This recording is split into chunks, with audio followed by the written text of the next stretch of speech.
Montse busca que te quieras más y mejor, a través de un amor sano y bueno. Construye a través de la vulnerabilidad, la compasión y la gratitud, buscando que el otro te vea desde un lugar seguro. Luz y guía, hoy viene a hablar de ópera y vida, Montse Cazcarra. Muchas gracias, chicas. Qué bien. Bueno, estamos súper contentas porque hoy está aquí Montse Cazcarra, que es psicóloga, divulga también mucho en redes sobre psicología, parejas, relaciones, ansiedades, todo lo que tenemos nosotras, amigos, así que perfecto. No, y más allá de eso, en la ópera estamos cansadas y cansados de ver todo el rato relaciones tóxicas, patrones... de todo tipo, además, no solo de parejas, sino paternofiliales... Sí. Todos los dramas y tragedias familiares. Este podcast estuvo a punto de llamarse Aplausos y Tragedias, eso no sabe nadie, pero porque pensamos que es muy significativo de la apropiado. Entonces, verlo todo desde la perspectiva de ahora, desde la sociedad de ahora, nos parece muy interesante y tú que estás súper conectada con los problemas reales actuales, pues pensamos que podemos aprender un montón de ti. Ojalá que sí. Seguro. Encima, viniste ayer a ver Tenorio, que es un texto clásico en realidad, pero bueno, la puesta en escena es contemporánea, es moderna y nada, queremos saber qué te pareció. Me gustó mucho por la puesta en escena, pero también por cómo se jugaba con los personajes, ¿no? Los protagonistas, tanto dentro de la obra que se representaba como fuera, ¿no? Porque los propios protagonistas tenían como rasgos de la personalidad de aquellas personas, de aquellos personajes a los que representaban, y creo que ese es un juego muy interesante. Y se diferencian bien. Bueno, hubo momentos en los que se fusionaban, ¿no? Y yo creo que esto suele sucedernos cuando hablamos de arquetipos, que es un poco la idea de Tenorio, ¿no? Bueno, de Don Juan, mejor dicho, que al final todos podemos tener algo, porque vivimos en una sociedad y dentro de nosotros pues hay mucho de la cultura propia de nuestra familia de origen, pero también hay mucho de sociedad. Entonces no podemos vivir como al margen de aquello de lo que hemos bebido, y creo que de ahí había esa fusión. Qué bien, sí. Es que se ve claramente, además.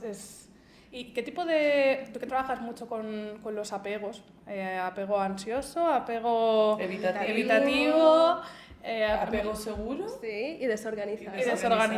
Eso es. ¿Viste ayer algún personaje que claramente tuviera algún tipo de apego? Sí. Bueno, te cuento. Sí.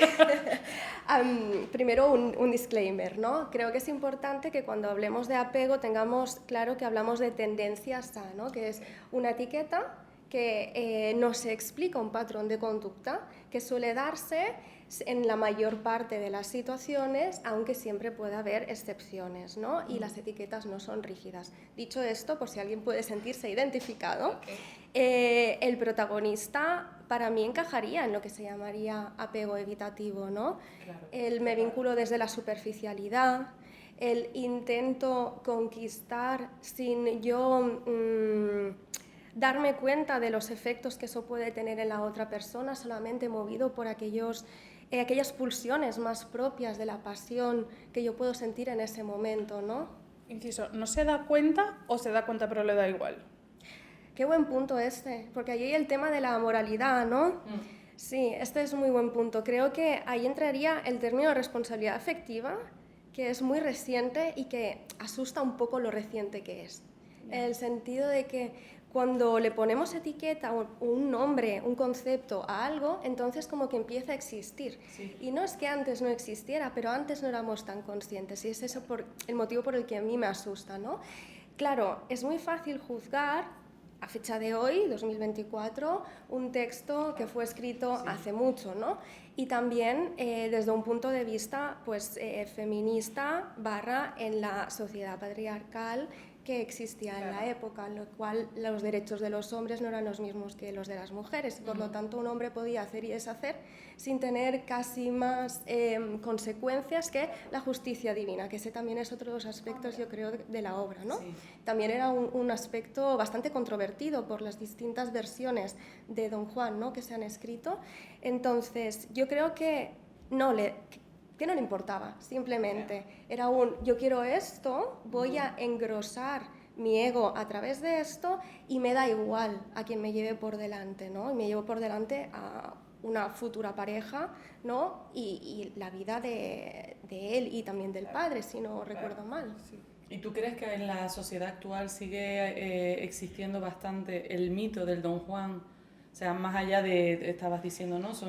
La ópera utiliza textos de Zorrilla, textos de Tirso de Molina, de Lord Byron, de Sor Juana Inés de la Cruz y de Ana también. Y tú, yo creo que había un par de frases. Eso me pareció. Ojalá. Entonces, ¿hasta qué punto este rol masculino sigue todavía en la sociedad actual?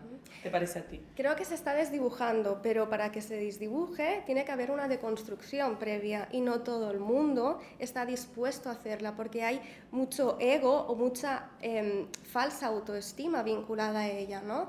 Si yo soy capaz de conquistar a muchas mujeres, eso va a hablar de mi atractivo. Y mi atractivo habla de cómo la sociedad, cómo la gente que me rodea me percibe a mí. Y eso va a alimentar el autoconcepto, engrosando un ego que a la vez es frágil porque depende, dijéramos, de mis conquistas, ¿no? De ahí que, pues, en algún momento de la obra se hiciera un recuento, ¿no? De las conquistas. Sí, en varios países, Eso es, porque ahí se usa también el de Don Giovanni. Sí, eso te iba a decir, en otros hay otra ópera que Don Giovanni, claro, que tiene un área directamente que cuenta la cantidad las conquistas que ha tenido en cada país. Sí. En España, 1003. 1003. En España es el país en el que más conquistas ha tenido, por lo que sea. Pero es muy fuerte ese área, ¿eh? Sí, es fuerte. Sí, que yo te diría 1000 conquistas o 1000 corazones rotos, ¿no? Porque ¿dónde llega como la responsabilidad de uno y la responsabilidad del otro? Que esto es algo que se ve a día de hoy, en estas relaciones como tan fluidas, en este amor como tan líquido, ¿no? Yo le he dicho a tal persona que no quiero nada serio y esa persona parece aceptarlo. ¿Dónde termina mi responsabilidad? Porque yo quizás veo que esa persona está sintiendo, pero como yo se lo he dicho, y yo creo que ese es un dilema moral que no me compete a mí resolverlo, pero que creo que es interesante el poder ponerlo sobre la mesa. Que muchas veces dices que sí por conformarte con... que la otra persona está diciendo que sí por conformarse con las migajas. Claro, al y menos con la tendré algo esperanza de de ti. que esto se transforme en otra cosa. Sí, exacto. Y hasta qué punto además conforma la autoimagen lo de los demás, porque como dices, Don Juan tiene un ego frágil, porque si él no tuviera la labia, la belleza, etcétera, no podría estar conquistando a tantas mujeres, pero es que el día que eso deje de existir, él no existe, ¿no? Hasta qué punto es importante que nos conozcamos desde otro sitio. Totalmente. Y nos queramos desde otro sitio, no desde la percepción esa de triunfador, ¿no? Sí, tiene una autoestima frágil y por eso necesita engrosar su ego, ¿no? Para proteger esa frágil autoestima, porque es como que tiene muchas brechitas pequeñas en las que se va colando pues inseguridad, y es una inseguridad que yo cubro a través de la conquista casi compulsiva de otras personas, ¿no? Porque a veces, bueno, pues te encuentras a personas en terapia que te dicen, yo es que terminé con ese chico, con esa chica y todavía no sé cómo, y fui yo quien trató de conquistar a esa persona, pero es que ni tan siquiera me gustaba. Bueno, es que quizás no lo necesitas tú para alimentar ese autoconcepto, ¿no? Y el autoconcepto ya es esperable, que beba de nuestras relaciones, ¿no? Porque nos co-construimos en los vínculos. Ahora bien, importante ahí el trabajo que yo hago y cómo me alimento a nivel de autoestima a través de esos vínculos, ¿no?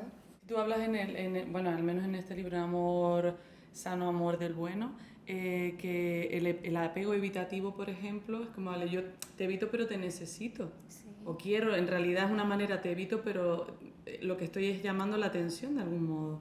Bueno, de esa hay necesidad. mucha vulnerabilidad que no se escucha, ¿no? Dentro de esa superficialidad hay una necesidad de ser amados que es inherente al ser humano. La cuestión es qué hago yo con esa necesidad de ser amado. Si yo he aprendido que si yo muestro mi vulnerabilidad no va a ser atendida, no va a ser abrazada, al final, para protegerme de ese rechazo que duele muchísimo, sobre todo cuando somos pequeños, voy a dejar de mostrar para yo poder sobrevivir en los aspectos emocionales, ¿no? Claro. Y sobre todo creo que es importante que no nos esperemos a pensar como en un adulto que presupongamos tenemos recursos emocionales, sino en un niño o una niña que se siente constantemente rechazado por las figuras que le deben cuidar, ¿no? Es lo que te iba a decir, ¿los apegos se conforman en la infancia? ¿O hay una parte que ya viene con tu... no sé si genéticamente está bien dicho, pero que viene con cada uno, o depende completamente de cómo sea tu infancia, cómo te relaciones con tus padres o las personas que se hagan cargo de ti? Cuidadores principales, Sí, exacto. sí. El otro día no sé quién leí que decía que la familia es solo las personas de bienvenida. Bueno, solo, que no es poca cosa. Pero claro, al final marcan muchísimas cosas. Sí, hay muchas personas con las que nos relacionamos cuando somos pequeños y todas pueden aportarnos algo. Cuantas más interacciones tengamos con alguien, más importante va a ser el impacto que es las interacciones que esa persona nos ofrezca tenga en nuestro autoconcepto y también en cómo aprendemos a relacionarnos con nosotros mismos, con nuestras emociones y con el mundo externo respecto al afecto. Entonces, el apego es aprendido. Esto significa que yo puedo tener experiencias reparadoras, yo puede ser que pueda desarrollar por lo que mis padres, mi padre, mi madre me ofrezcan un apego más bien evitativo, pero tengo allí una abuelita que siempre está conmigo, que me abraza, que me atiende, claro, que me cuida, y eso va a ser muy reparador. Y claro, yo puedo desarrollar un apego con cierta tendencia evitativa en determinadas situaciones en concreto, claro, ¿no? Cuando hay un estímulo en concreto. Por eso decía que a mí me gusta hablar de tendencias, que a todos nos gusta clasificarnos, Por supuesto, porque en el momento en que encajamos en una etiqueta, primero que no nos sentimos raros, hay muchas más personas como yo, y eso nos alivia. Y por otro lado nos da control, porque si yo encajo en una etiqueta sé que puedo esperar de mí, y eso es previsibilidad y nos da control y también seguridad. Pero creo que es importante cogerlo todo con pinzas y con una mirada flexible. Hombre, es que de ahí, teniendo esa etiqueta, tú también puedes modificar esos comportamientos dándole nombre para decir, bueno, realmente esto a mí no me hace bien, de aquí puido caminar a algún lugar, pero cuando no le puedes poner nombre a nada de lo que tú sientes o a tus emociones, claro. Sí, totalmente. Y que al final, hay una frase que me encanta que es comprender es aliviar. Y ya solo, y no comprender que solo eres apego ansioso o solo eres, sino que en cada momento de tu vida, según los estímulos que recibas, puede ser de una forma, puede ser de otra, pero todo tiene un sentido y entonces te sientes menos perdida, creo yo. Totalmente. Y retomando un poquito la pregunta que me hacías, el apego no se hereda, el apego se construye en los vínculos, pero lo que sí se hereda es una predisposición a desarrollar, por ejemplo, a tener una mayor conexión con las emociones, o a tener más predisposición a sufrir, pues a lo mejor etiquetas parecidas a ansiedad o depresión. Nacemos con un carácter, con un temperamento, y eso se va conformando con las interacciones con los demás en una personalidad, y la personalidad también es una variable muy importante a la hora de predecir cómo vamos a actuar delante de X situación, no solamente el apego, ¿no? Entonces, es importante tener como una imagen completa de la persona, y el apego es solamente una de las variables. En la ópera, doña Inés, o sea, como tú bien decías antes, el propio Tenorio tiene unas actitudes que son muy similares en la ficción, que él es cuando está representando, ¿no?, que hace del Tenorio, como en su vida personal, ¿no? Sin embargo, Inés no. Inés tiene una vida dentro del set como personaje, pues muy cándida, muy dócil, ¿no? Muy resignada, paciente, pero cuando ella está por fuera es otro tipo de mujer.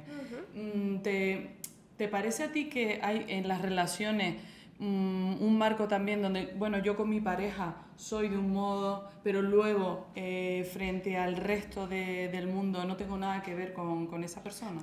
Eso nos pasa muchas veces, bueno, y nos pasará a todas, que igual desahogándote con una amiga estás como oh, puta, y luego llegas con tu pareja y estás mucho más relajada de, bueno, ok, aunque estés sintiendo esto, a ver, también es un poco de sentido común y de educación, pero a lo mejor también hay un punto de eso que dice Montse, de ser más dócil la pareja, que luego tu personalidad, que es la misma, pero entiéndeme, cómo te relacionas fuera de la pareja.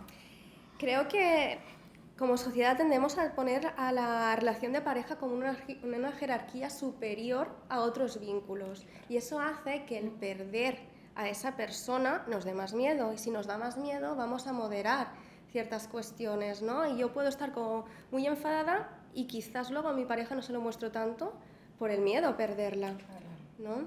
Al final la relación de pareja suele ser vivida como una extensión de ese vínculo que tenemos con nuestros padres, ¿no? Pertenecemos a una familia de origen y construimos una familia con nuestra pareja, hablo como de un modelo más tradicional, con nuestra pareja construimos una familia, con lo cual pasamos de pertenecer a un núcleo a otro, y yo creo que de ahí que tengamos como esta tendencia a posicionar como una jerarquía superior al vínculo de pareja. Claro. Y por eso como que lo miramos con otros ojos, y de ahí también que tengamos una actitud distinta.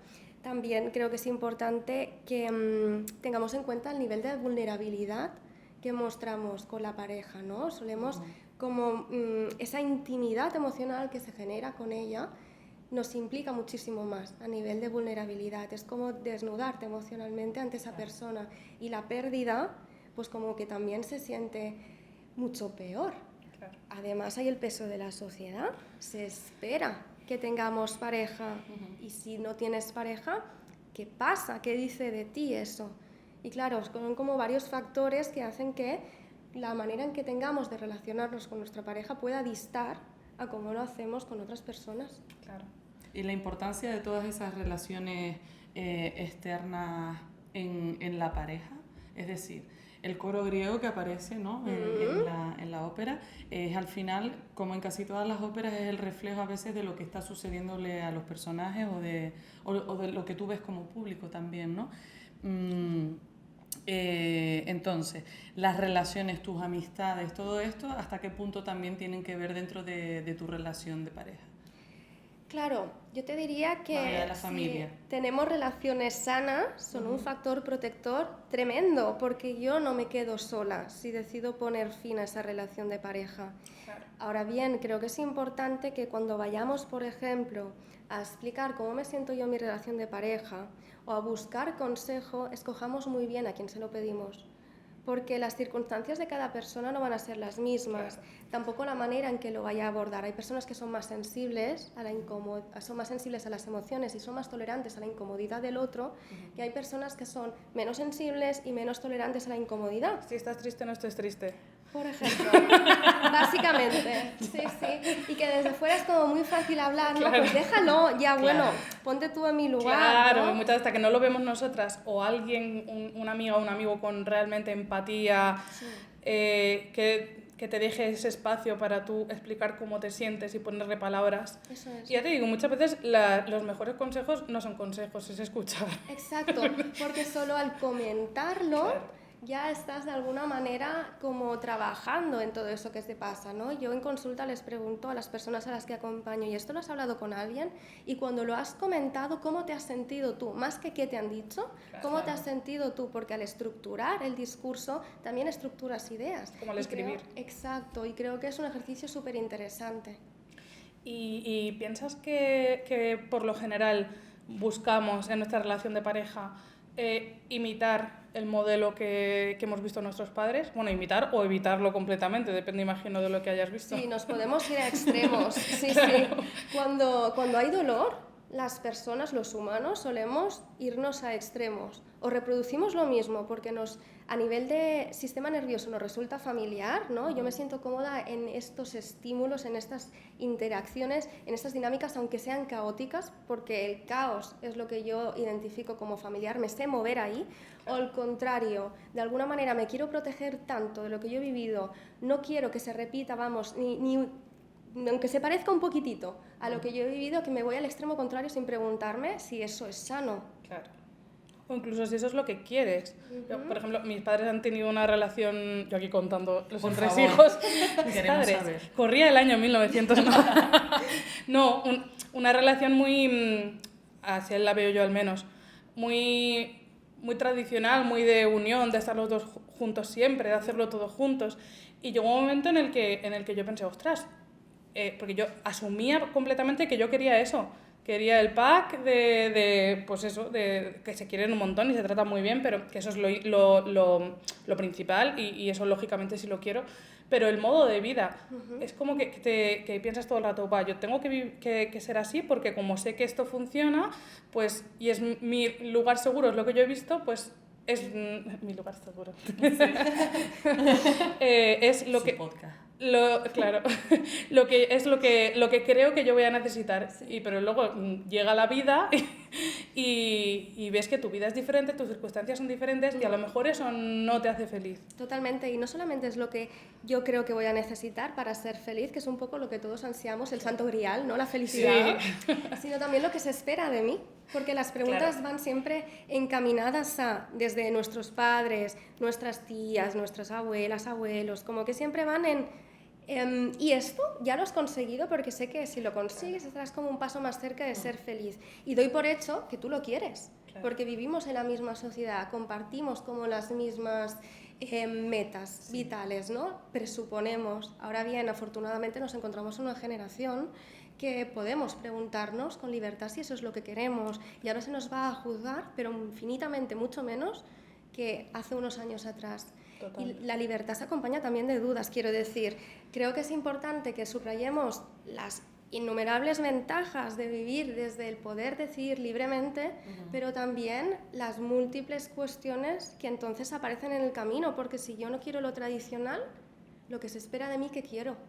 Y entonces se me abre un mundo de posibilidades y aparecen dudas. Tú lo dices también en el libro, ¿no? Que somos las primeras generaciones que no tenemos que estar en pareja por la supervivencia de la especie de algún modo, ¿no? El hecho de emparejarte hacía que pues, hubiera más patrimonio del que tirar, más hijos, o sea, poder tener hijos, etcétera, ¿no? Entonces, esta libertad de la que tú estás hablando es nueva. Sí. En realidad es que no tiene 40 años, ni siquiera detrás de los años 60, 70, o sea, esas personas abrieron camino, pero en la que estamos ahora de la falta de compromiso, de todo esto, términos, el ghosting, el tal, también todo esto es como el tiempo de turbulencia hasta que hay algún parámetro de nueva vida o de nuevo marco, no moral, donde tú digas, vale, puedo tener pareja y ser feliz, puedo estar sola y ser feliz, puedo estar en pareja pero no vivir en la misma casa y ser feliz, ¿no? Tener un hijo sola y ser feliz...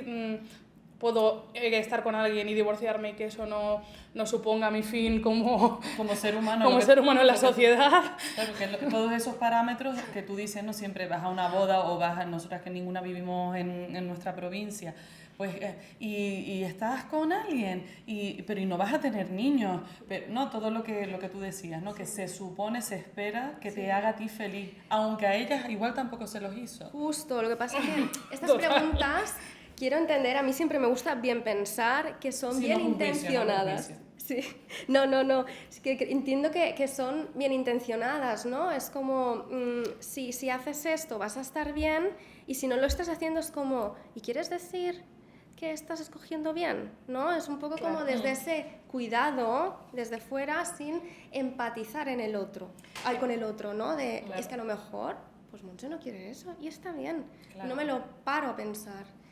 Sí, totalmente. Y ahora, como sociedad, tenemos que reajustarnos. Nuestra tarea, nuestra responsabilidad es beber de generaciones anteriores, pasarlo por un filtro que lo cuestione, que tenga una mirada crítica, quedarnos con lo mejor que podamos aprender de ellos y movernos hacia un terreno pues más desde el respeto, desde la compasión, desde el no juicio y desde el cuidarnos como sociedad, como personas que formamos parte de la sociedad, sea cual sea el vínculo que tengamos o vayamos a tener con la otra persona. Hablo, pues, por ejemplo, de mayor o menor compromiso, ¿no? Sí, claro. Ojo, también importante, buen melón el del compromiso. Totalmente. Lo necesitamos por seguridad de que esa persona no va a ir, lo necesitamos de cara a la sociedad. Yo creo que hay un poco de sociedad en ello. Al final, si nos remontamos a cómo se ha estructurado siempre la sociedad, la estructura de la familia, el matrimonio, es una forma de tenernos como más ordenaditos, de que no haya tantas disputas. También había un puntito más biológico y económico de saber a qué hijos tengo que mantener yo, porque claro, ahora sé cuáles son mis hijos y bueno, cuáles tengo que mantener, ¿no? Pero el compromiso creo que es importante que podamos, siempre que salga en una conversación, matizarlo, porque lo que yo entiendo por compromiso no va a ser lo mismo que tú entiendas. Y hay veces que esa palabra nos asusta, porque en un mundo lleno de tantas posibilidades, comprometernos parece que sea cerrarnos a una opción. Y claro, si yo me cierro a una opción, existe la posibilidad de que me esté equivocando. Totalmente. Y eso nos da un montón de miedo, comprensiblemente, y creo que es importante ahí ser compasivos, entender ese miedo, pero a la vez responsabilizarnos, poniendo sobre la mesa qué entiendo yo por compromiso, qué entiendes tú, y esto es compatible, puede funcionar. ¿Y qué pasa si me equivoco? Igual no pasa nada si me equivoco. Totalmente. Sí. La Tierra va a seguir girando. Sí, lo que pasa es que sobre todo las mujeres, ¿no? Como que hay como cierta presión, si en algún momento queremos ser mamás o creemos que querremos ser mamás, por encontrar como the one, ¿no? Que le llaman en inglés, la pareja definitiva. Sí.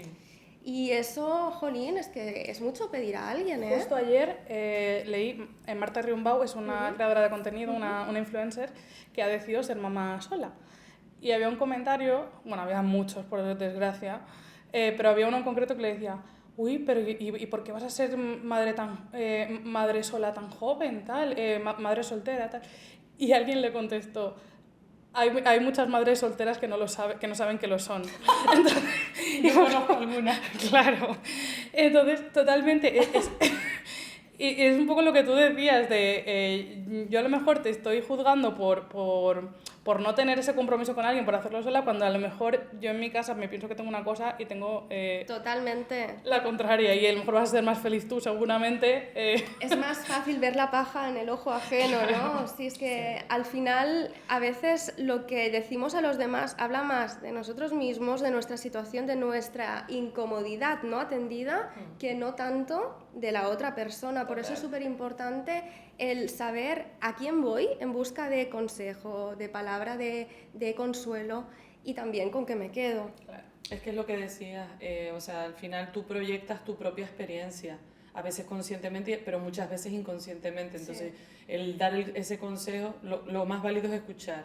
Totalmente. No sé, y si no, ir a una profesional o a un profesional, porque al final las personas, por el momento que estemos pasando, lo que podemos ser a lo mejor es hasta más dañino. Totalmente. Para la amiga o el amigo que nos pregunta. Y fíjate que ahora me estoy leyendo Persuasión de Jane Austen, y en realidad el libro gira en torno a esto, ¿no? Jane Austen decidió escribirlo porque su sobrina Fanny se iba a comprometer con un hombre y ella no estaba segura de que fuese una buena decisión, y se dio cuenta de la capacidad de influir en el otro que tenemos. Cuando le escribía una carta intentando persuadirla para que no lo hiciera.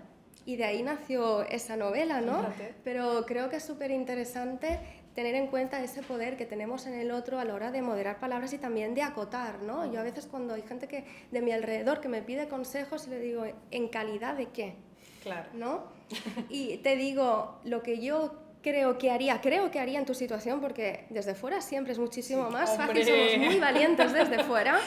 Y otra cosa es lo que creo por tu manera de funcionar, que a ti te vendría bien, porque tu manera de funcionar no es la misma que la mía.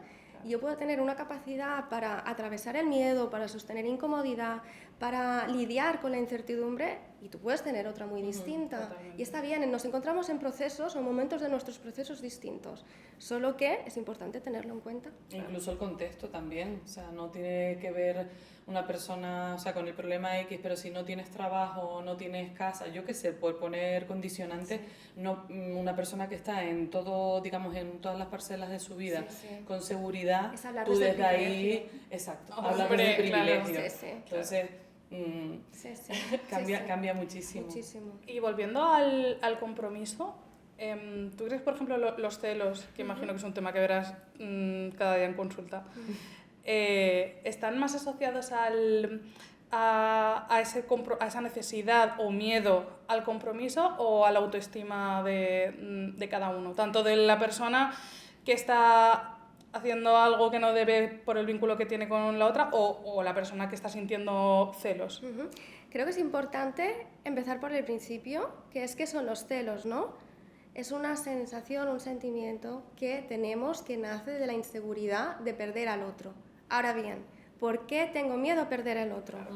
Porque esa persona no me proporciona seguridad, por ejemplo, porque nos estamos conociendo, yo sé que esa otra persona está conociendo, está viéndose con otras personas también y eso a mí me empieza a incomodar porque yo estoy en otro punto. Claro. Esa inseguridad bebe porque, por ejemplo, cuando habla del futuro, habla en singular y no habla de un nosotros y para mí, pues a mí me gustaría que hubiese un nosotros. Claro. Es inseguridad porque yo veo que pone el móvil boca abajo, que atiende llamadas como escondidas y luego cuelga rápido, o es porque por mucho que mi pareja tenga casi una conducta impoluta, y lo pongo entre comillas porque ¿qué es eso, no?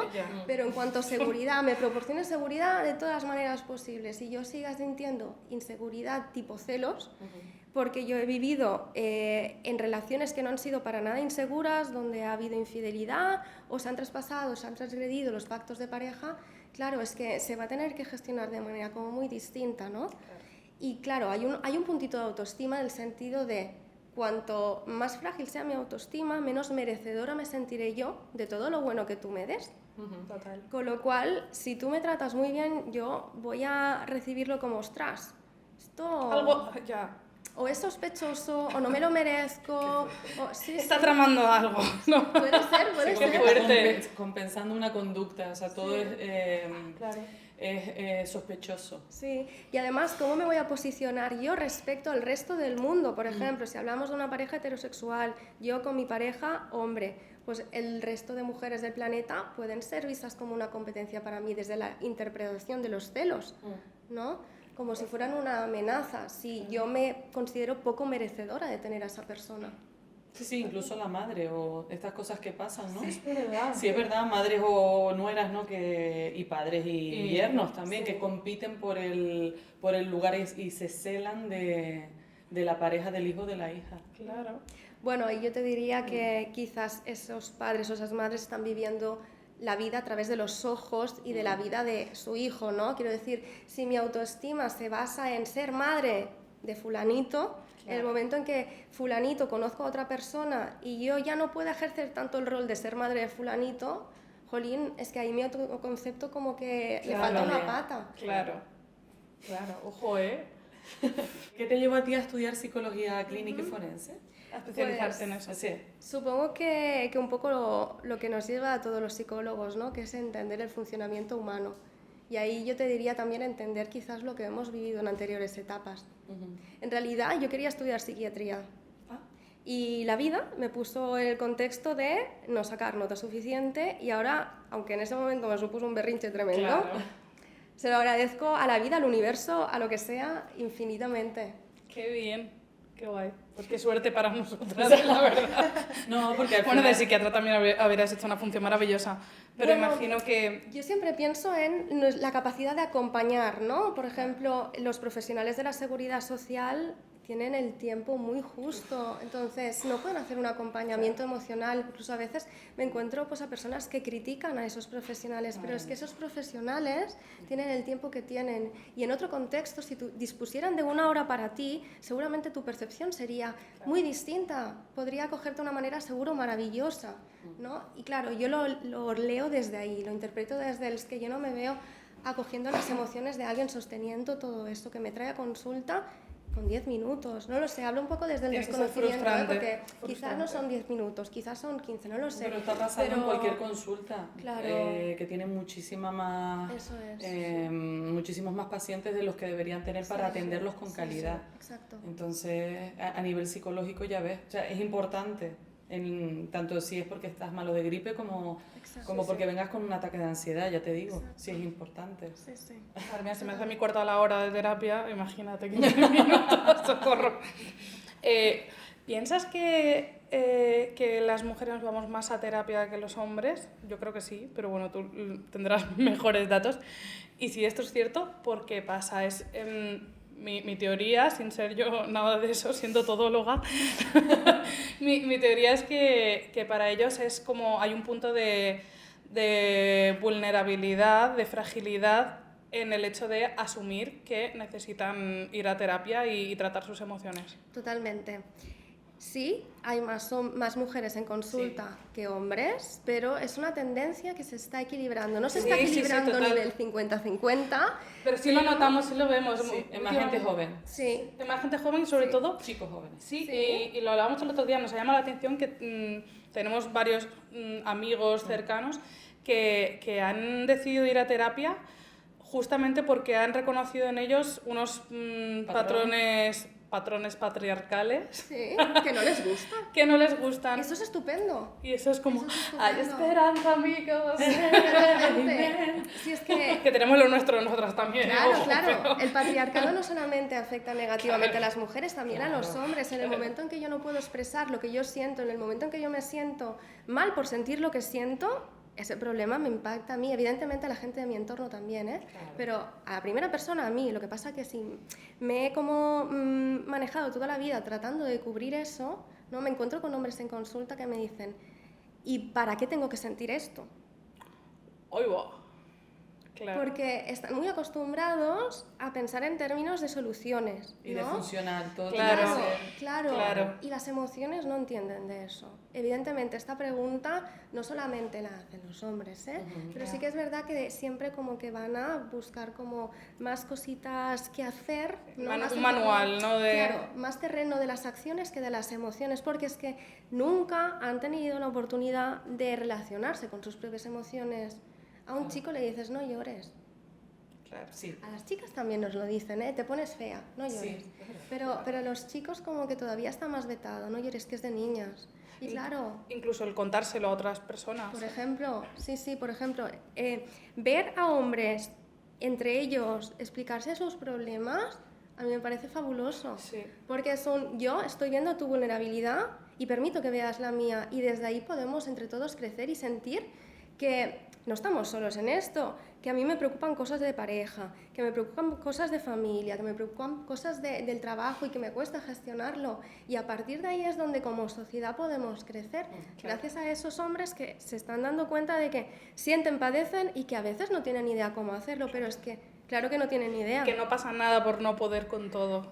Eso es que a lo mejor no han tenido nunca la oportunidad de conectar con sus emociones, entonces a mí una emoción me quema y lo podemos aguantar, yo qué sé, un 10% de mi vida está desorganizado y me genera malestar, pero la vida es difícil y a veces se nos acumulan como más cositas, ¿no?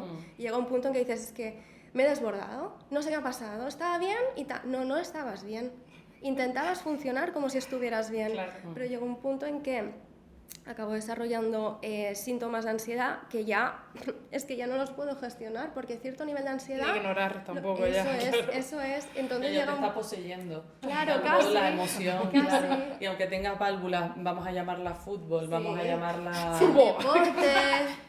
No sé, bueno, no, pero... ¿Podemos insertar este meme aquí, por favor? El de furbo, luego te lo paso. No, pero sí, todos tenemos válvulas de escape, Sí, ¿no? claro.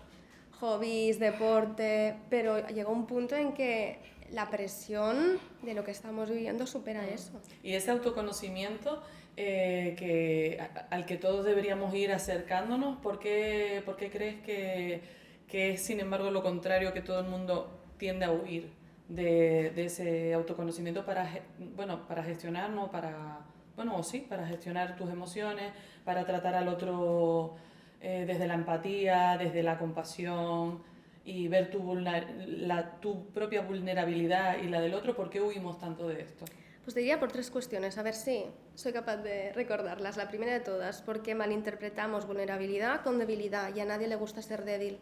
Pongámonos en el contexto del colegio. El débil sufre bullying, el fuerte es quien se encuentra protegido en una situación de privilegio, ¿no? Entonces, entendido como en este contexto, lo trasladamos a la vida adulta y suele suceder más o menos lo mismo, ¿no? Entonces, lo malinterpretamos debilidad, vulnerabilidad con debilidad. En segundo lugar, porque mostrarnos vulnerables es difícil y porque ahondar en nuestras cositas puede llevarnos a derroteros que, bueno, nos da miedo. Claro. Sí.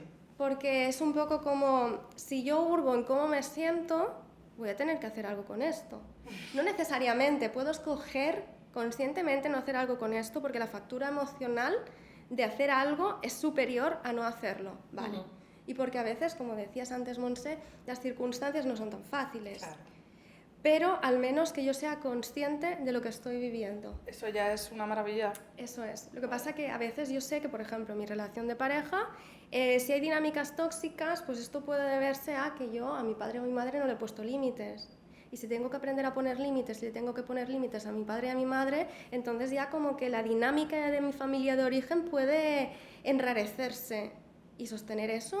Y lleva un tiempo, además, que tú establezcas otras dinámicas con tu propia familia para luego llevarlas a tu nueva familia. Totalmente, Claro. totalmente. Y hay mucha incomodidad. Claro. Y el tercer aspecto es este, en el momento en que yo me doy cuenta de que hago las cosas de una manera cuanto menos mejorable, tengo que hacer algo al respecto, Claro. ¿no? Es ya por una cuestión pues, ética, moral, prosocial, el saber que si yo tengo el conocimiento de algo que no hago bien, pues está en mi responsabilidad el cambiar. Y el cambiar supone un esfuerzo.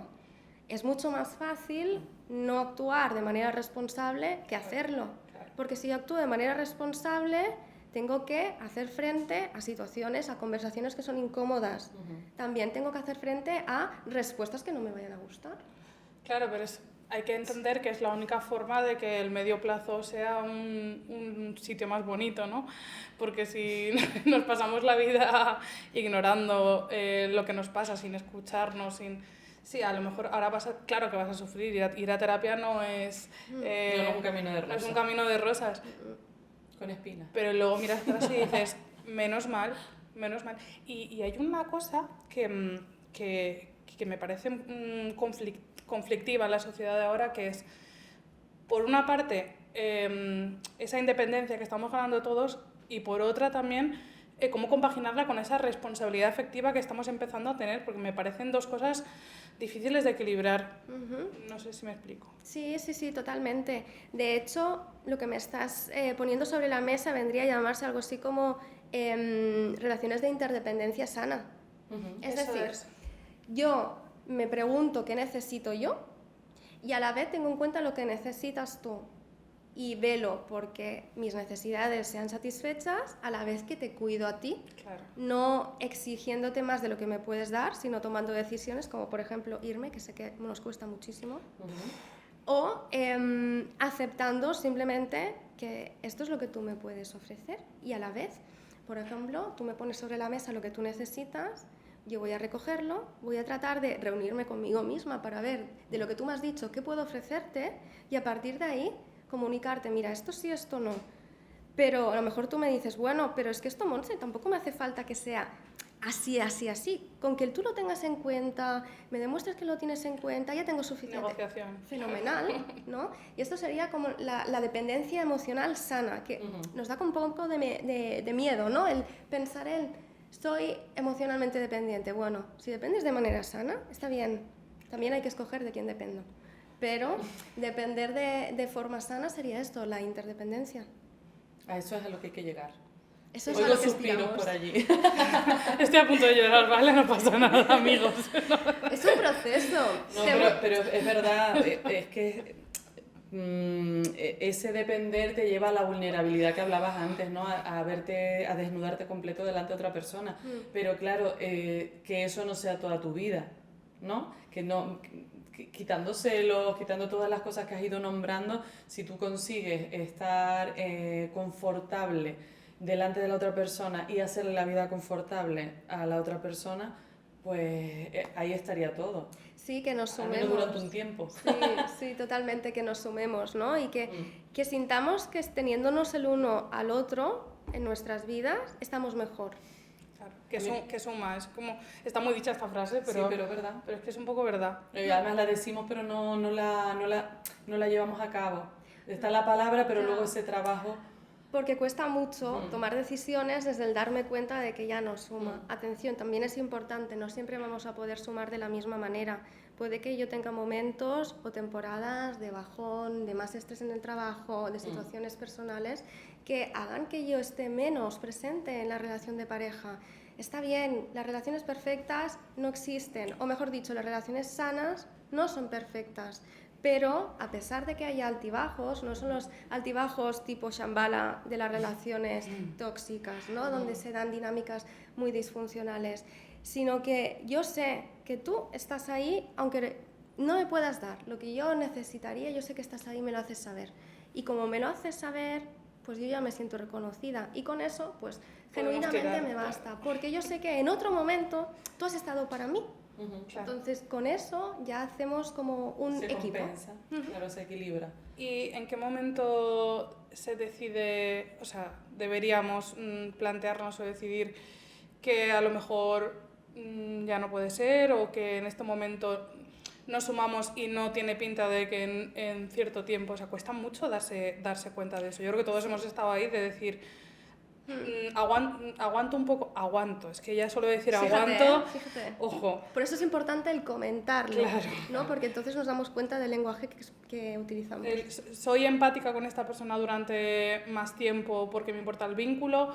También ahí hay que preguntarse si es la idea del vínculo que tienes del inicio de la relación o lo que está haciendo últimamente o actualmente o la realidad.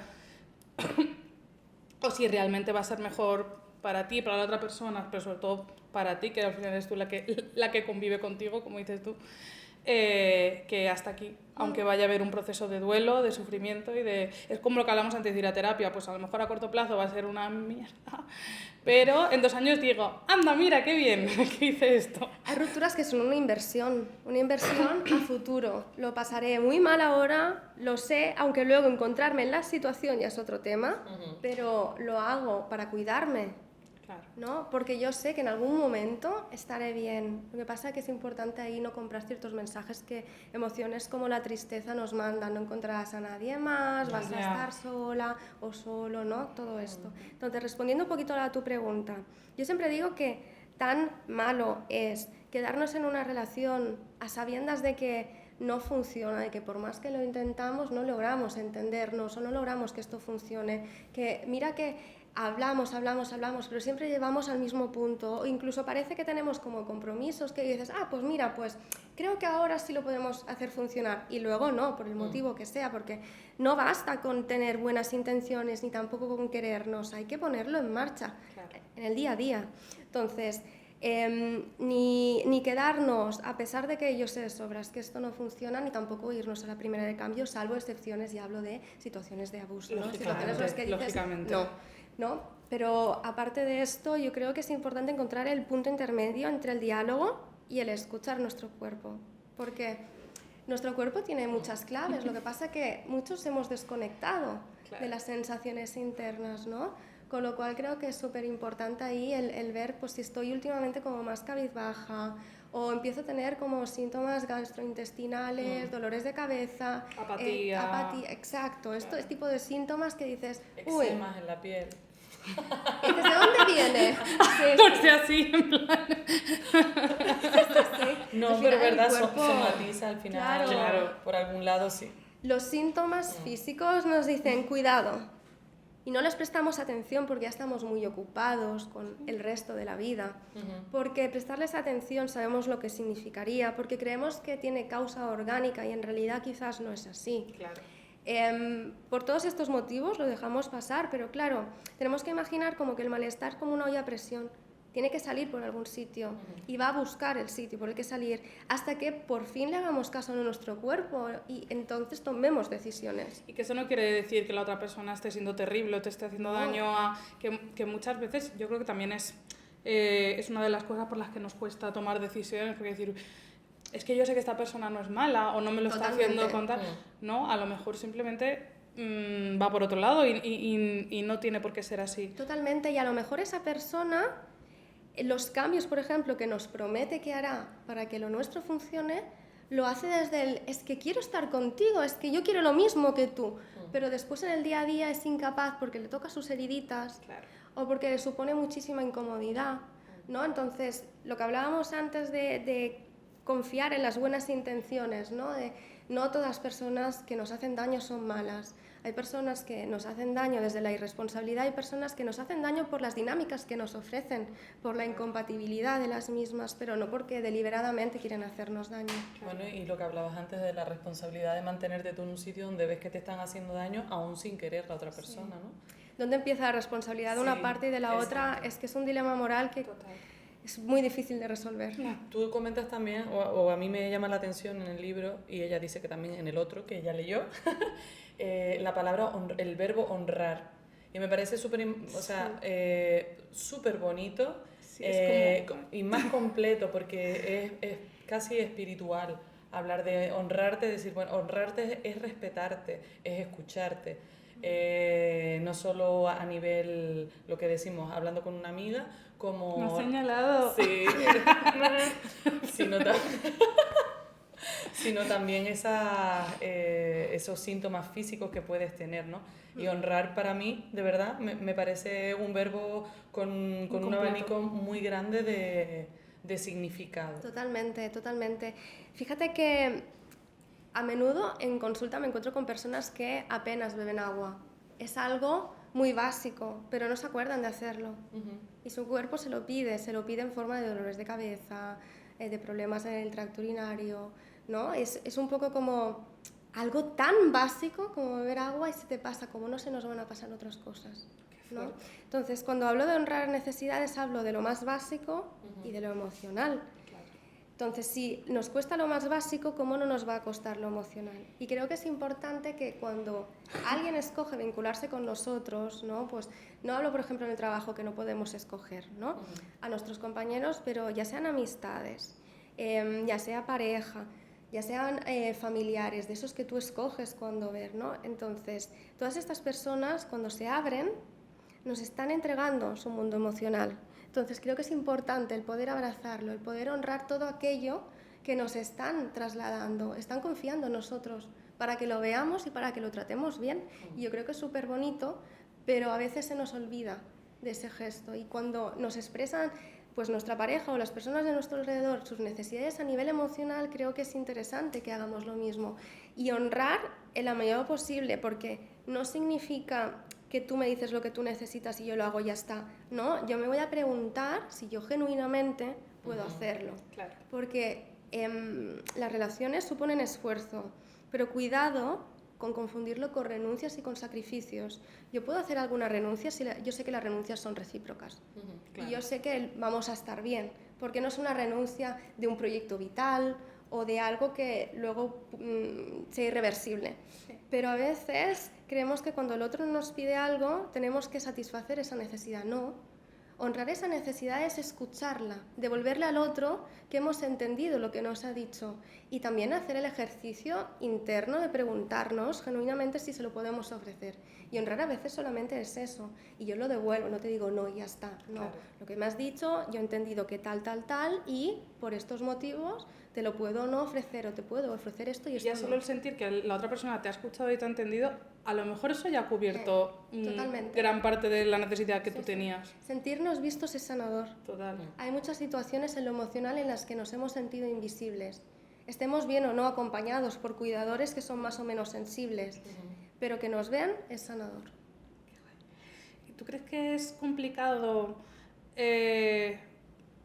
cuando empiezas un proceso psicológico de terapia que las personas de tu entorno no lo tengan? O sea, no lo estén haciendo, porque tampoco... No sé si es muy atrevida decir la frase de que todo el mundo debería ir a terapia. Yo creo que eso tiene muchas comillas. Sí, muchos matices. Muchos matices.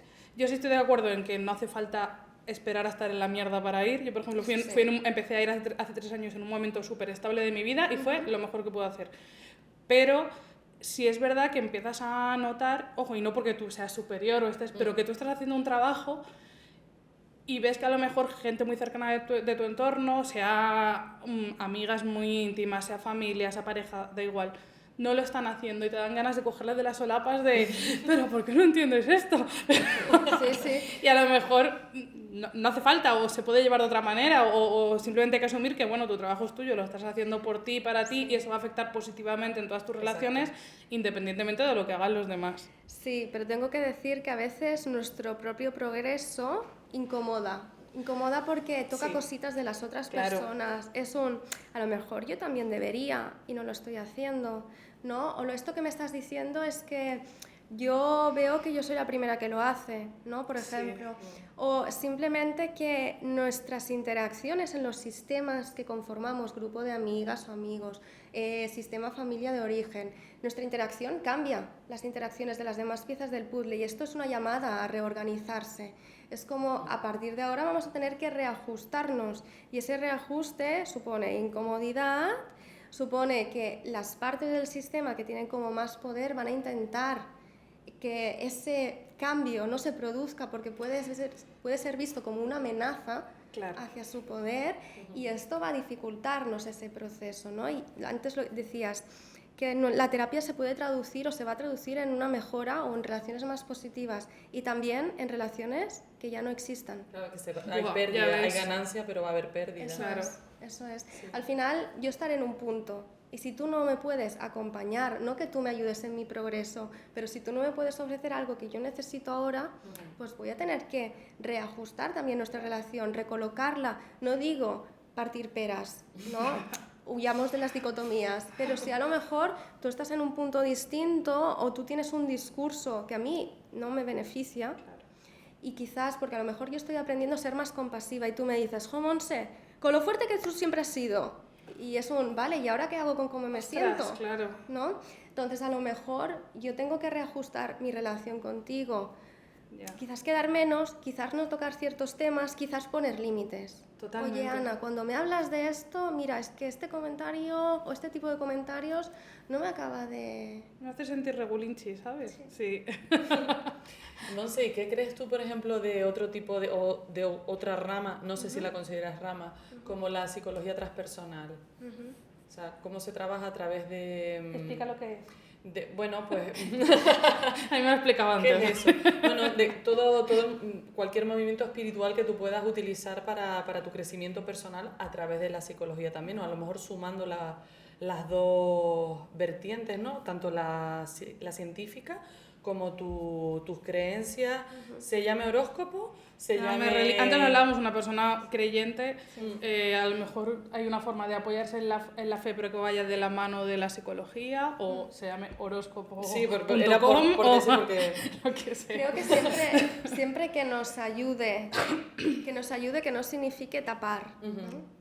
Eso también es importante. Siempre que nos ayude, que nos haga sentir mejor, con mayor paz, mayor calma, que creo que es lo que busca la espiritualidad, ¿no? Entonces creo que será positivo. Ahora bien, siempre con una visión crítica. Lo digo porque hay a veces pues, creencias que son como muy dogmáticas y que intentamos encajar lo que sentimos en lo que se nos dice que tenemos que sentir y creo que ahí ya perdemos ese punto de espiritualidad y encajamos en otras cuestiones. Ya no es tan genuino, claro. Entonces yo creo que los seres humanos somos seres racionales pero también espirituales, siempre lo hemos sido, siempre hemos buscado como una explicación de lo que no entendemos y seguimos sin entender muchísimas cosas. A mí la espiritualidad me ha ayudado mucho sobre todo a gestionar duelos por fallecimiento y creo que siempre que nos ayude y que nos lo llevemos a nuestro propio campo, que bebamos de unas cosas y de otras, va a estar bien. Yo, por ejemplo, fui a colegios de monjas, entonces yo practicaba la religión cristiana, pero en cierto momento me desmarqué porque no me proporcionaba lo que yo creía que debía proporcionarme, pero creo que hay ciertos conocimientos que me he guardado para mí. Y en ese colegio también aprendí de otras religiones y de alguna manera me he ido como conformando mis propias ideas sobre la vida, el universo y el sentido que estemos nosotros aquí, ¿no? Y eso es lo que me ha ayudado, el beber el ser crítica y el escoger con qué quedarme, y también entendiendo que muchas religiones, que cuando hablamos de espiritualidad parece muchas veces que solo hablemos de religión, No. contienen textos anacrónicos, Claro. ¿no? Entonces, el encajar todo esto en lo que yo puedo necesitar y configurar mi propia vida espiritual. Yo, por ejemplo, por hablar de mí, utilicé mucho tiempo, muchas veces, pues eso, desde, yo qué sé, alinearte los chakras, ¿no? Por decir alguna Huevitos, cosa. piedritas. Bueno, piedritas, claro, bueno, no sé, como si el palo de lluvia y hace tu... La limpieza de huevo. Estuvo una temporada diciéndome, Ana, tienes que hacer toda la limpieza de huevo. Y yo, No, ¿pero pero... qué? Te dije Era, una limpieza. no, me dijiste que era la limpieza de huevo. Pero que te era dije, coger porque eso un- existía, pero yo eso no lo he hecho en mi vida. pero era un huevo real, ¿no? Sí, como que hay una terapia, o una terapia no, una... como de chamán. Y yo en casa así, en plan... Sí, ¿sabes? Bueno. Como con una hierba que te hagan cha, y te vayan sacando todo el mal de dentro, ¿no? Tampoco lo he hecho, pero todo se andará. Bueno, nada más para decirte que yo durante un tiempo, digamos, o buenos años, bueno, cuando me sentía en crisis, a lo mejor iba a eso y me realineaba los chakras. Pero sin dejar la terapia. Claro. No, hasta que dije, no, nada de esto consigue aliviar. Claro, porque era una vez. O sea, tú vas y dices, bueno, voy a, yo qué sé. Sí. Yo tampoco he sido de eso, pero... Y es pasivo. Es pasivo, Claro, no haces tú nada, vas a que te lo hagan. Exacto. Y todo cae bajo el paraguas de la fe. Y en nuestra vida hay cosas que se escapan de nuestro control. A través de la espiritualidad a veces tratamos de controlar, pero hay muchas cuestiones en las que sí podemos decidir. Y en ese momento yo estoy delegando esas decisiones a fuerzas, al universo, a las energías, a Dios, a la lluvia, ¿no? A quien creamos, ¿no? Al huevito. Claro. Entonces, tener fe creo que es interesante, siempre y cuando nos aporte, pero que no sea un permiso para negligirnos a nosotros mismos. Quería decir eso, que al final necesité ir a terapia. Claro. Fui a terapia. No he dejado de acudir a otro tipo de prácticas o terapias, ¿cómo se dirían? Que pueden ser compatibles, ¿no? Como yo que sé, Complementarias. complementarias, que trabajen el ser tuyo, tu espiritualidad desde otro sitio, pero sigo yendo a terapia, ¿no? Entonces me parece eso que tú estás diciendo al final, todo lo que sea dogmático en realidad no nos sirve, yo creo, realmente a nadie, Sí. porque cada uno somos únicos y lo que te vale a ti no me vale a mí. Y igual que no te valen todos los psicólogos, ¿no? Todas Sí, las psicólogas, totalmente. a ella le va muy bien con la suya, a mí muy bien con la mía y ya está.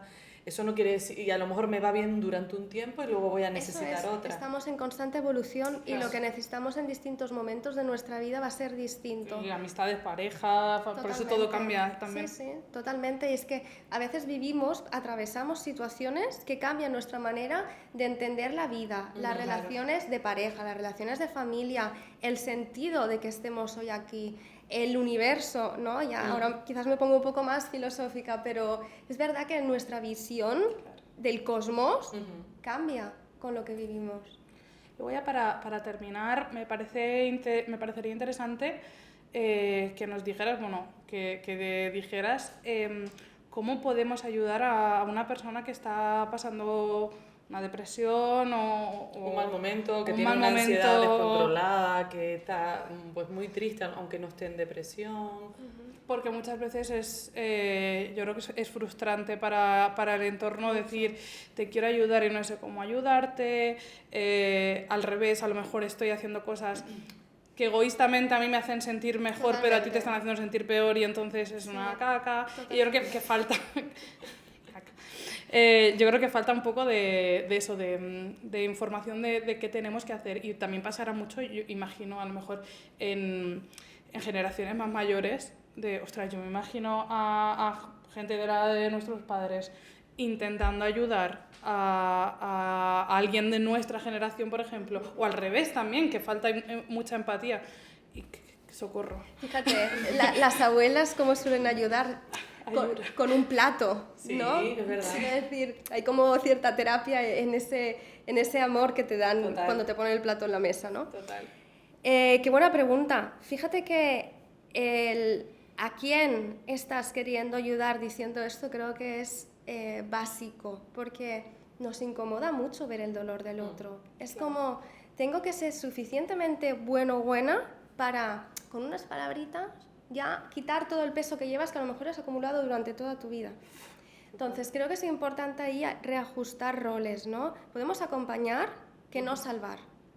Y esto es algo que también me digo yo a mí misma en mi rol como psicóloga. Quiero decir, mi función es acompañar.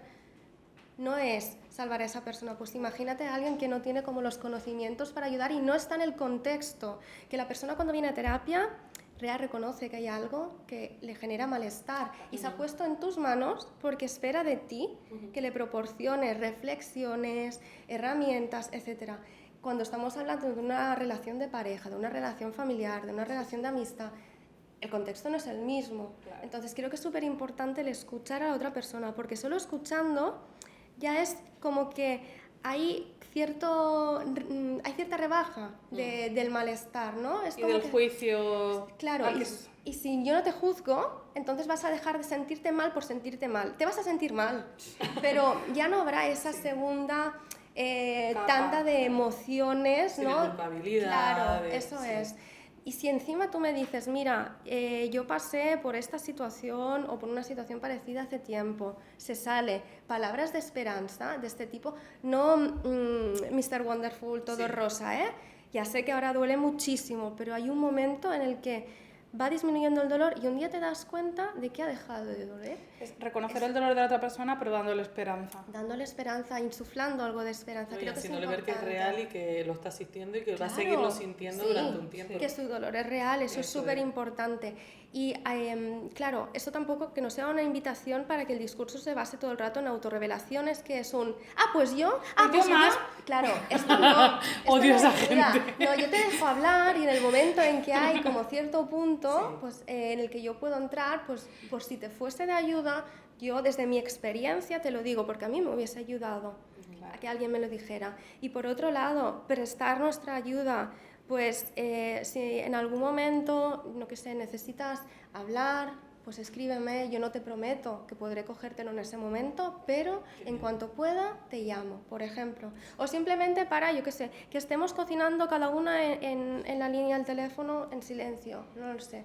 A veces el silencio acompañado es justo lo que necesitamos. Y incomoda mucho porque la otra persona es como, ¿debería estar diciendo algo ahora? ¿Debería estar como ayudándola desde otro punto? No, he escogido estar en silencio y te tiene. La presencia también es muy sanadora. Sí. Solamente saber que podemos contar con el otro ya nos embalantona un poco más. Es como cuando los niños están en el parque, si tienen ahí a sus padres, se giran, es como, ¡ay, mamá está allí! Vale, pues entonces sí que puedo ir hacia el columpio. Si mamá no está, sigo buscándola como, ostras, ¿dónde está? ¿No? Entonces esa presencia también la necesitamos los adultos, ¿no? Y creo que es súper interesante. Y hacerle sentir a la otra persona útil sin tener que hacer un esfuerzo enorme, ¿no? Es como, a mí me sirve con tu presencia, no necesito que seas maravillosa o maravilloso. Sí, ya está, estamos aquí. Sí, incluso al revés. Me quedo aquí a tu lado, si me necesitas. Total. ¿Vale? Esto, y por otro lado, también creo que a veces ayuda al desmitificar lo que sucede en el proceso de terapia. Porque a veces es como, es que si voy a terapia, voy a abrir la caja de Pandora y me voy a sentir todavía peor. O no, el proceso de terapia debería ir a tu ritmo. Y no vas a tener que explicar nada que no quieras explicar. Hay pacientes que dicen, es que en las sesiones de consulta solo lloro. Es que quizás necesitas llorar. Claro. Y está bien, llorar acompañado está bien, llorar al lado de alguien que pueda acompañarte, regular esas emociones está bien. Y a lo mejor es justo lo que en este momento necesitas, pues el poder desmitificar qué es terapia, qué no y qué se van a encontrar, a veces también ayuda a que la persona diga, pues a lo mejor pruebo. Claro, y es un prejuicio. Totalmente. Definitiva. Sí, que es muy distinto a tienes que ir a terapia.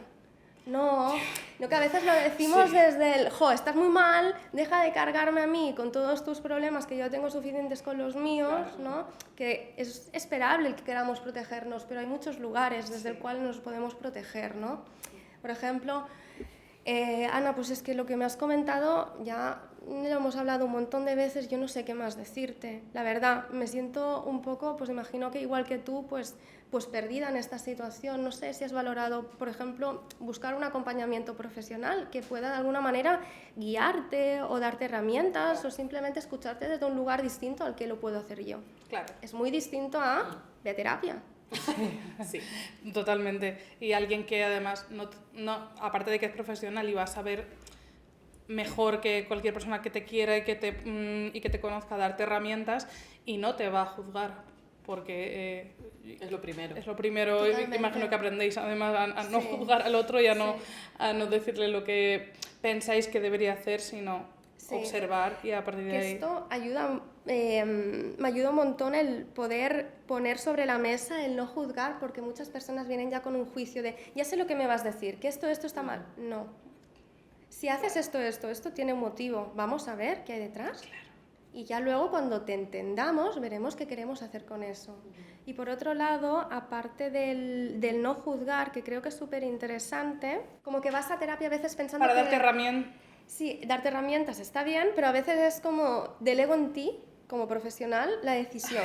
Era esto. Lo que hablamos de la responsabilidad, que igual Sí. que se la puedes dar a Dios por poner algo o al universo. Mucha o- gente que para o a- su psicólogo No, es pero Que Dios. sea lo que Dios quiera, no Que esta sea frase tan el oráculo. típica. Por eso lo digo, porque en realidad al final tú lo que haces con esto es desresponsabilizarte de ti mismo. claro. Si vas al psicólogo, tú me vas a dar herramientas, pero el trabajo lo tengo que hacer yo. Sí. Tú no me vas a dar una pastillita para que se me quite No. el Ni dolor me vas de a decir, cabeza. deja a Y esta no solo el persona, trabajo, toma esta decisión. sino la decisión, ¿no? Es verdad que hay situaciones en las que hay abuso, en las que sí que podemos permitirnos la licencia de ser como más directivas porque ya la integridad física o moral de esa persona entra en peligro y es nuestro deber desde el código deontológico el poder ser, el tener que ser como más directivas. Ahora bien, en el resto de situaciones la decisión última recae sobre la persona y mi tarea es acompañarte. Es mucho más fácil ir, pagar y que alguien te diga lo que tienes que hacer. Es que es mucho más fácil. Lo entiendo, ¿eh? Vas a Hay- meterte en una secta. No, pero hay situaciones que nos superan tanto que es como soy incapaz de pensar, tomar yo estoy esa decisión. bloqueadísima y desde el socorro Ujú. busco una figura que se supone que sabe más sobre el funcionamiento humano que yo, que desde esa sabiduría pueda ofrecerme una decisión a mi situación, pero mejor que tú.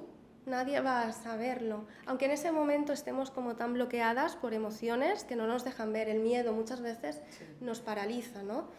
Y entiendo que a veces llegamos a consulta desde el dime lo que tengo que hacer porque soy incapaz. Bueno, vamos a trabajar esto, ¿no? Claro, y también es una buena forma de a lo mejor convencer o aconsejar a alguien de que vaya a terapia. Es como, esa persona no te va a decir lo que tienes que hacer, tú no vas a perder tu autonomía, no vas a Eso perder tu es. identidad, Eso simplemente es como un colchoncito para llegar a ese punto. Son las ruedas para seguir andando, Claro. ¿sabes? O sea, Sí, una total. muletita con la que tú, pero el que tiene que moverse eres tú. Sí. O sea que... Me decía el otro día mi psicóloga que nota cómo sus pacientes que somos artistas, sea en mi caso cantante, pero cualquier expresión de arte, como que ya tenemos un canal más directo de acceso a las emociones y que se puede trabajar Con mayor facilidad. con mayor facilidad con nosotros. ¿Tú lo has totalmente. vivido, lo has tenido? La profesión que escogemos no es casualidad, sobre todo cuando es vocacional, como que ya nos invita a aquellas áreas en las que nos sentimos como más cómodos o más cómodas, ¿no? Y una persona que está trabajando en torno a la expresión de las emociones, aunque no sean propias, aunque sean de la obra, ¿no? De la representación que estéis haciendo, ya estás conectando con las emociones. Y conectar con esas emociones te ayudará a entender mejor las tuyas propias. Es como hablar un idioma. A los niños pequeños se les empieza a decir, esto que dices, que como te estás sintiendo ahora se llama tristeza. A esto se le llama enfado. Pues ese camino ya está hecho. Claro. Qué fuerte. Bueno, Monse, esta tarde presentas libro. Ay, sí. Sí. Y si no quieres contar algo de la presentación o de nuevos proyectos que tengas que puedas contar para acabar. Sí, bueno, a mí me encanta el poder divulgar, ya sea a través de escribir, a través de las redes sociales, a través del podcast. Entonces, mi idea es seguir divulgando pues, a través de todos estos medios. Sí que son cosas de las que disfruto un montón y me siento como súper afortunada de poder dedicar mi tiempo a esto.